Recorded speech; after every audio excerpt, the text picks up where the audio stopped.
The Landsat program is the longest-running enterprise for acquisition of satellite imagery of Earth. On July 23, 1972, the Earth Resources Technology satellite was launched.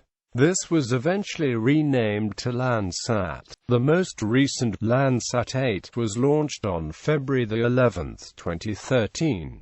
The instruments on the Landsat satellites have acquired millions of images. The images, archived in the United States and at Landsat receiving stations around the world, are a unique resource for global change research and applications in agriculture, cartography, geology, forestry, regional planning, surveillance and education, and can be viewed through the USGS Earth Explorer website. Landsat 7 data has 8 spectral bands with spatial resolutions ranging from 15 to 60 meters. The temporal resolution is 16 days. Landsat images are usually divided into scenes for easy downloading.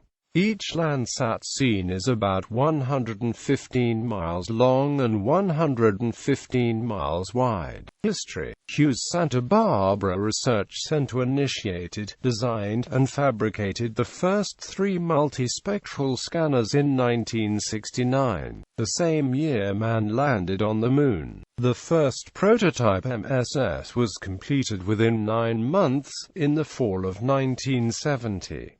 It was tested by scanning Half Dome at Yosemite National Park. The program was initially called the Earth Resources Technology Satellites Program, which was used from 1966 to 1975. In 1975, the name was changed to Landsat. In 1979, President of the United States Jimmy Carter's Presidential Directive 54 transferred Landsat operations from NASA to NOAA, recommended development of a long-term operational system with 4 additional satellites beyond Landsat 3, and recommended transition to private sector operation of Landsat.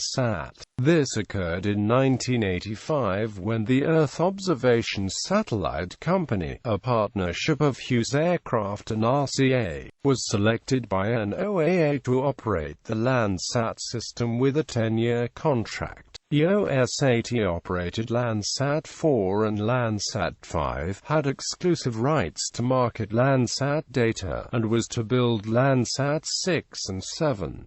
In 1989, this transition had not been fully completed when NOAA's funding for the Landsat program was due to run out, and NOAA directed that Landsats 4 and 5 be shut down. The head of the newly formed National Space Council, Vice President Dan Quayle, noted the situation and arranged emergency funding that allowed the program to continue with the data archives intact. Again in 1990 and 1991, Congress provided only half of the year's funding to NOAA, requesting that agencies that used Landsat data provide the funding for the other 6 months of the upcoming year. In 1992, various efforts were made to procure funding for follow-on Landsats and continued operations, but by the end of the year EOSAT ceased processing Landsat data. Landsat 6 was finally launched on October 5, 1993, but was lost in a launch failure. Processing of Landsat 4 and 5 data was resumed by EOSAT in 1994.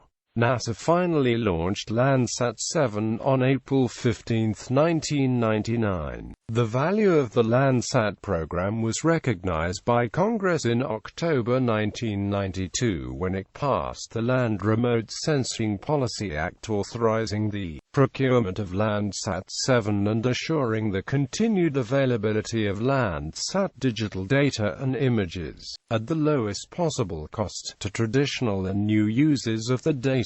Satellite chronology. Timeline technical details. The multispectral scanner had a 230 mm fused silica dinner plate mirror epoxy bonded to 3 invitangent bars mounted to base of a neo-brazed in the frame in a sororiate truss that was arranged with 4 Hobbs links crossing at mid-truss. This construct ensured the secondary mirror would simply oscillate about the primary optic axis to maintain focus despite vibration inherent from the 360 mm beryllium scan mirror. This engineering solution allowed the United States to develop Landsat at least 5 years ahead of the French Spot, which first used CCD arrays to stare without need for a scanner. However, Landsat data prices climbed from $250 per computer-compatible data tape and $10 for black and white print to $4,400 for data tape and $2,700 for black and white print by 1984, making spot data a much more affordable option for satellite imaging data. This was a direct result of the commercialization efforts begun under the Carter administration, though finally completed under the Reagan administration. The MSSFPA, or focal plane array, consisted of 24 square optical fibers extruded down to 0.005 mm square fiber tips in a 4x6 array to be scanned across the Nimbus spacecraft path in a plus or minus 6-degree scan as the satellite was in a 1.5-hour polar orbit. Hence it was launched from Vandenberg Air Force Base. The fiber optic bundle was embedded in a fiber optic plate to be terminated at a relay optic device that transmitted fiber end signal on into 6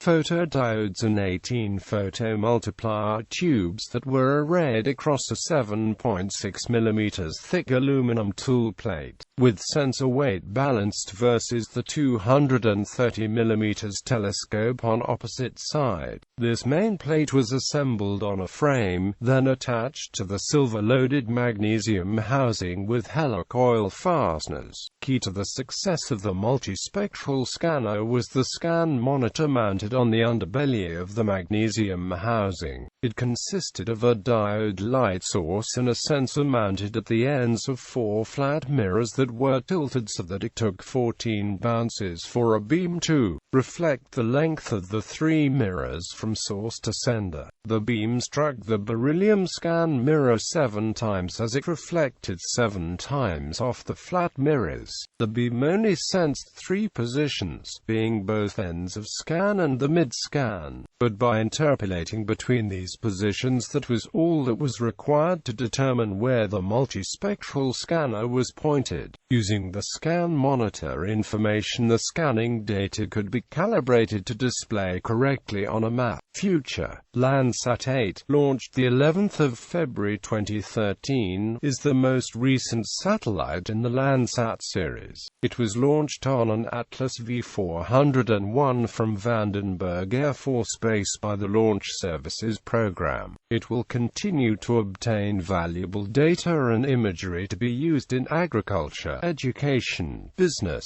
science, and government. The new satellite was assembled in Arizona by Orbital Sciences Corporation. Preliminary planning has begun for Landsat 9, though its future remains uncertain. Over the course of FY 2014 financial planning, appropriators chided NASA for unrealistic expectations that a Landsat 9 would cost $1 billion, and capped spending at $650 million, according to a report by the Congressional Research Service. Senate appropriators have advised NASA to plan for a launch no later than 2020.